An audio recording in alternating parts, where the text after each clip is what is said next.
यह उन दिनों की बात है जब एक सन्यासी सेब के बाग में अपना समय व्यतीत कर रहे थे। उस समय तक सन्यासी की प्रसिद्धि दूर दूर तक फैल चुकी थी। लोग अपनी चिंताओं और समस्याओं का समाधान खोजने के लिए दूर दूर से सन्यासी के पास आते थे। ऐसे ही एक दिन जब सन्यासी सेब के जंगल में लोगों को उपदेश दे रहे थे, तो एक आदमी अपने 24-25 साल के बेटे के साथ सन्यासी की ओर आ रहा था। जब वे उपदेश स्थल के पास पहुंचे तो सन्यासी ने उनकी ओर देखा और इशारा किया। उसके पास बैठने के लिए जब उपदेश समाप्त हो गया और सभी लोग चले गए, तब सन्यासी ने उस व्यक्ति को अपने पास बुलाया और बैठने को कहा। चारों ओर हरियाली थी, मौसम सुहाना था, तरह तरह के पक्षियों की आवाजें गूंज रही थीं। ऐसा नजारा देखकर उस व्यक्ति को अंदर से बहुत शांति महसूस हो रही थी। इसके बाद सन्यासी ने उस व्यक्ति से आने का कारण पूछा। इस पर वह व्यक्ति बोला, हे महात्मा, मैं अपने बेटे को आपसे मिलवाने के लिए 2 दिन की लंबी यात्रा कर आया हूं। यह मेरा इकलौता बेटा है और वह हर वक्त थका रहता है। ऐसा लगता है कि इसमें जान ही नहीं है। इसका स्वभाव भी काफी चिड़चिड़ा हो गया है। अगर हम इसे कुछ भी कहें तो यह हमारी छोटी छोटी बातों पर गुस्सा हो जाता है। इसकी देखने की क्षमता भी उम्र से पहले ही कमजोर हो गई है और उसके बाल भी सफेद हो रहे हैं। इतनी कम उम्र में बूढ़ा दिखने लगा। मैं समझ नहीं पा रहा हूं कि उसके साथ क्या हो रहा है। हे सन्यासी, मुझे अपने बेटे की बहुत चिंता हो रही है। मैं अपने बेटे को डॉक्टर के पास ले गया तो उन्होंने कुछ दवा दी और कहा, बेटा कम तनाव ले। वह अपने दिमाग पर बहुत अधिक तनाव लेता है, इसीलिए उसकी यह हालत है। लेकिन उन्हें बहुत समझाने के बाद भी मुझे तनाव का मतलब समझ नहीं आया। मुझे नहीं पता कि तनाव क्या है, इसका कारण क्या है और इसे कैसे दूर किया जाए। मेरे बेटे के मन की, लेकिन सबसे पहले मुझे यह समझना होगा कि तनाव क्या है, इसलिए मैं आपके पास आया हूं। सन्यासी, कृपया मेरी समस्या का समाधान करें। यह सुनकर सन्यासी ने उनके बेटे को बहुत ध्यान से देखा। उसके चेहरे को देखा, उसकी आंखों को देखा, फिर उसके हाथों की नाड़ी भी जांची। ये सब अनुष्ठान करने के बाद सन्यासी ने उस व्यक्ति से कहा कि तनाव कोई भी नहीं लेना चाहता, लेकिन फिर भी यह तनाव व्यक्ति के दिमाग को दीमक की तरह जकड़ लेता है और व्यक्ति को पता भी नहीं चलता कि वह तनाव में है।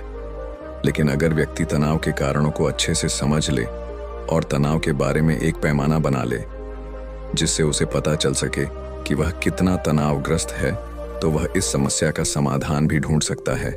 सबसे पहले यह समझ ले कि तनाव क्या है। जब भी कोई व्यक्ति काम कर रहा हो लेकिन उसका मन कल्पनाओं में भटक रहा होता है, इसलिए उसके शरीर और दिमाग के बीच एक दूरी बन जाती है। यह दूरी जितनी अधिक होती है, व्यक्ति उतनी ही देर तक बेहोशी की स्थिति में रहता है और शरीर और मन के बीच के इस तनाव को ही तनाव कहा जाता है। आखिर पसंदीदा खेल खेलने के बाद इंसान ऊर्जा और खुशी से क्यों भर जाता है, जबकि वह अपने शरीर को थका चुका होता है।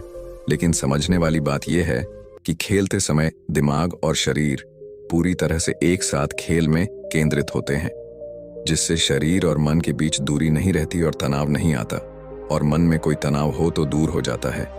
लेकिन इसके विपरीत जब हम कुछ ऐसा करते हैं जो हमें पसंद नहीं है, तो हमारा शरीर वह काम तो कर रहा है, लेकिन हमारा मन कहीं दूर कल्पनाओं में भटक रहा है, जिससे शरीर और दिमाग के बीच दूरी पैदा हो जाती है और तनाव पैदा हो जाता है। इसलिए ऐसा करना चाहिए, एक समय में केवल एक ही काम करना चाहिए और अपने शरीर और दिमाग की सारी शक्ति उसी एक काम में लगानी चाहिए, ताकि व्यक्ति के अंदर तनाव पैदा न हो। सबसे प्रमुख कारणों में से पहला है अति महत्वाकांक्षी होना। महत्वाकांक्षी होना अच्छी बात है, लेकिन क्या आपने कभी गौर किया है कि उस आदमी का एक लक्ष्य कभी पूरा नहीं होता? उसका एक लक्ष्य पूरा नहीं होता कि वह दूसरे की ओर भागने लगता है। अगर दूसरा पूरा हो जाता है तो फिर तीसरे को, और इस प्रकार वह गोल गोल घूमता रहता है अपने जीवन में अपने लक्ष्य को प्राप्त करने के लिए। इसीलिए जो व्यक्ति अधिक महत्वाकांक्षी होता है, जो बड़े लक्ष्य निर्धारित करता है, वह कभी भी वर्तमान में नहीं रह सकता। उसका दिमाग हमेशा भविष्य की योजना बनाने में व्यस्त रहता है। उसका शरीर वर्तमान में रहता है, लेकिन उसका दिमाग भविष्य में रहता है, जिससे इंसान के शरीर के बीच दूरियां पैदा हो जाती हैं और वह तनावपूर्ण जीवन जीने लगता है। सन्यासी के मुख से यह बात सुनकर लड़के ने सन्यासी से कहा कि इसका मतलब है कि हमें लक्ष्य नहीं बनाना चाहिए, क्योंकि लक्ष्य निर्धारित करना भी महत्वाकांक्षा है। इसी बहाने सन्यासी ने कहा कि जीवन में लक्ष्य रखना कोई गलत बात नहीं है, लेकिन समस्या तब उत्पन्न होती है जब हम अपना सारा ध्यान उस लक्ष्य को प्राप्त करने के परिणाम पर केंद्रित कर देते हैं। व्यक्ति को वर्तमान में जीना चाहिए, एक लक्ष्य निर्धारित करें और उस लक्ष्य को प्राप्त करने के लिए कड़ी मेहनत करते रहें। लेकिन साथ ही आपको यह भी ज्ञान होना चाहिए कि आप अभी भी वर्तमान में जी रहे हैं और वर्तमान सत्य है। सन्यासी ने आगे कहा कि ईर्ष्या तनाव का एक और बड़ा कारण है। जब कोई व्यक्ति ईर्ष्या से भर जाता है तो उसका मन अंदर ही अंदर सड़ने लगता है। ईर्ष्या एक आंतरिक घाव है, यानी मन का घाव इंसान के शरीर का घाव तो ठीक हो सकता है, लेकिन मन का घाव कभी नहीं भर सकता। इसलिए कभी भी दूसरों की उन्नति और खुशी से ईर्ष्या नहीं करनी चाहिए, क्योंकि ईर्ष्या तनाव का कारण बनती है।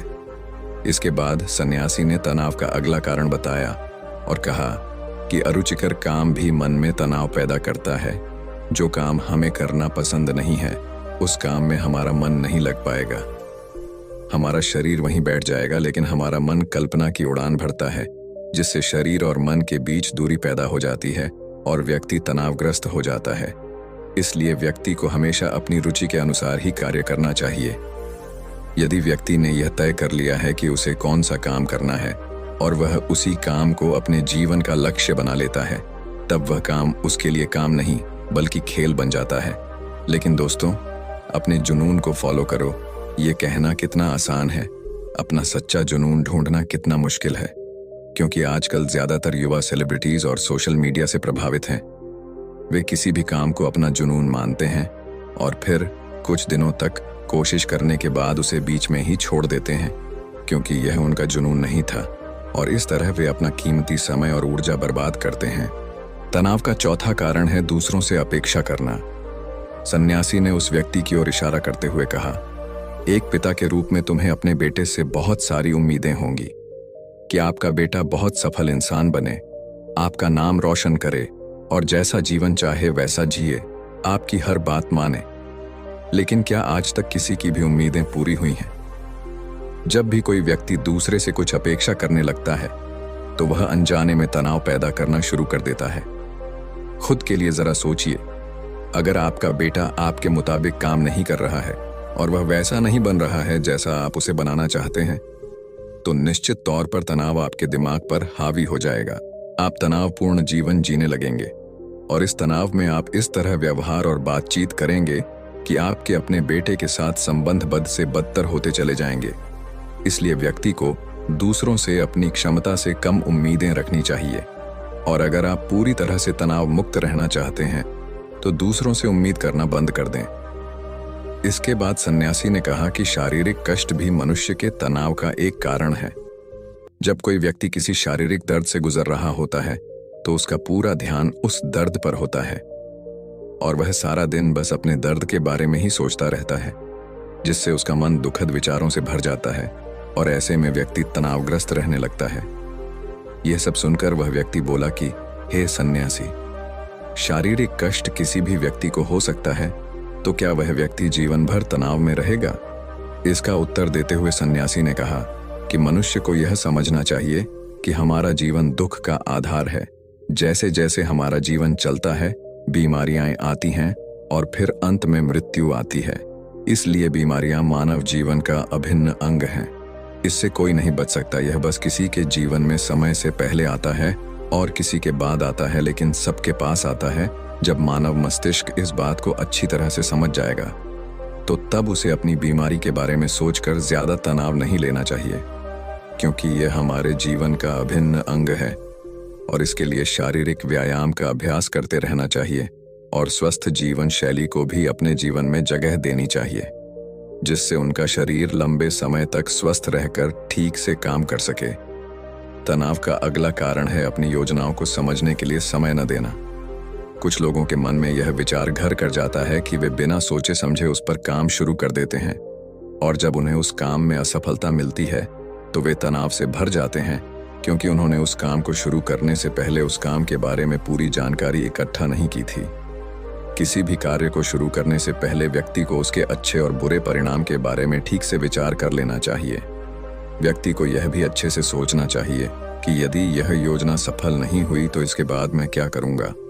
इसलिए व्यक्ति को अपनी योजनाओं को समझने के लिए पूरा समय देना चाहिए ताकि बाद में वही योजना तनाव पैदा न कर दे।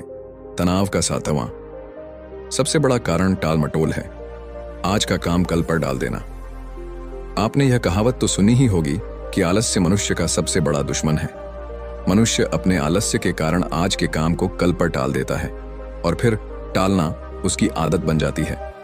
टालमटोल करने वाले का काम कभी भी समय पर पूरा नहीं होता है और अगर किसी कारण से हो भी जाता है तो उतना अच्छा नहीं होता जितना हो सकता था और फिर यह बात इंसान के अंदर तनाव पैदा करती है। लेकिन आखिरी समय पर टालना या ना करना एक आदत है, इसलिए न चाहते हुए भी व्यक्ति बार बार इस आदत का शिकार हो जाता है और फिर काम को टालता रहता है और फिर जब काम की समय सीमा नजदीक आ जाती है तो वह उस काम को पूरा करने की कोशिश करता है। इसलिए तनाव मुक्त रहने के लिए व्यक्ति को काम को टालने की आदत को छोड़ना होगा और यह तभी संभव है जब लोग काम को समय से पहले पूरा करने का प्रयास करेंगे। तनाव का आखिरी और सबसे बड़ा कारण है ज्यादा सोचना।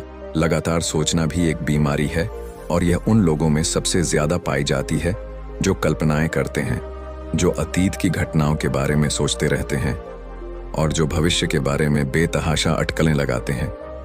इसलिए व्यक्ति को ज्यादा सोचने की आदत पर अंकुश लगाना चाहिए। उसे जितना हो सके खुद को काम में व्यस्त रखने की कोशिश करनी चाहिए और प्रतिदिन ध्यान के अभ्यास को अपने जीवन का हिस्सा बनाएं। सन्यासी के मुख से ये सभी बातें सुनकर वह व्यक्ति हाथ जोड़कर बोला, हे सन्यासी, मेरा बेटा अभी सिर्फ 20 साल का है और उसे इतनी समझ भी नहीं है कि वह सभी बातों का पालन कर सके। कृपया तनाव दूर करने का कोई आसान तरीका बताएं ताकि मेरा बेटा भी उसे अपना सके और तनाव मुक्त रह सके। उस व्यक्ति की यह विनती सुनकर सन्यासी ने कुछ सोचते हुए उत्तर दिया, यदि आप इतनी सारी बातों का पालन नहीं कर सकते तो इसके लिए एक बहुत ही आसान तरीका है। आप एक समय में एक ही काम करने पर ध्यान केंद्रित करते हैं। आप उस समय जो कर रहे हैं बस उसी पर ध्यान केंद्रित करें और यदि आपका मन भटकता है तो जैसे ही आपको याद आए अपना ध्यान उस काम पर लौटा दें। तनाव मुक्त रहने का यह सबसे आसान और अच्छा तरीका है। जब आप खाएं तो केवल खाएं, उसके स्वाद का आनंद लें, उसे महसूस करें। जब आप चलें तो अपना ध्यान केवल चलने पर केंद्रित करें।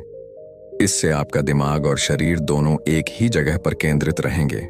दोनों के बीच कोई दूरी नहीं रहेगी जो तनाव का मुख्य कारण है। दोस्तों, आज की युवा पीढ़ी एक ही समय में 2 या 3 काम करने की आदी हो गई है, जैसे फोन पर बात करते हुए गाड़ी चलाना, खाना खाते समय टीवी देखना या फोन का इस्तेमाल करना। और फिर उनकी शिकायत रहती है कि मैं तनाव में रहता हूँ, मेरा मन बेचैन रहता है, मैं चिड़चिड़ा हो गया हूँ। जब कोई व्यक्ति एक समय में 3 काम करता है तो यह स्वाभाविक है तनाव उत्पन्न होना, क्योंकि दिमाग एक समय में एक ही काम पूरे ध्यान से कर सकता है। कभी भी एक ही समय में 2 चीजों पर पूरा ध्यान केंद्रित नहीं कर पाता। इसलिए जहां तक हो सके एक समय में एक ही काम को पूरे ध्यान से करने की कोशिश करें। दोस्तों, मुझे उम्मीद है कि आपको इस वीडियो से बहुत कुछ सीखने को मिला होगा।